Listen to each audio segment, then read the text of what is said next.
General Motors has issued an update to Technical Service Bulletin 23NA072, which affects 2019 through 2025 front-wheel drive vehicles with a 3.6-liter V6 and a 9-speed automatic transmission. The condition that will be exhibited is that some customers may comment on shudders or shakes at low speeds. This cause has been determined that the condition may be caused by possible torque converter clutch shudder on the shift and or poor control. The correction will be that the fluid may be contaminated and or the torque converter may be damaged. There will be 3 deciding factors in which the technician will decide the course of action. A normal shudder will be determined with input speed sensor peak to peak will be less than 50 RPM and no action is required. Fluid degradation will be determined if the input speed sensor reading peak to peak is greater than 50 RPM and less than 200 RPM.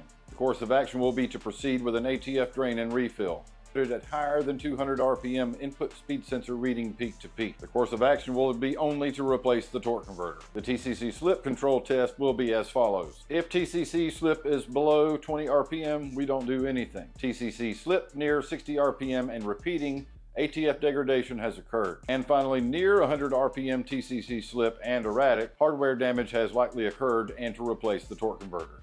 There is one portion of the bulletin that I do not agree with. A small amount of metal from the manufacturing process is a normal condition. This is observed as fine silver streaks floating in the fluid, and in a recent video from Dave's Engines discussing the collaboration with Next Gen Drivetrain, removing the fluid pan on a 10L1000, this fluid indicates that internal damage has occurred and that the transmission is fully contaminated and will need to be repaired or replaced. My personal experience with doing repairs under warranty and with high mileage have been successful with servicing the transmission. However, for a long period of time, we know that the root cause is a control problem.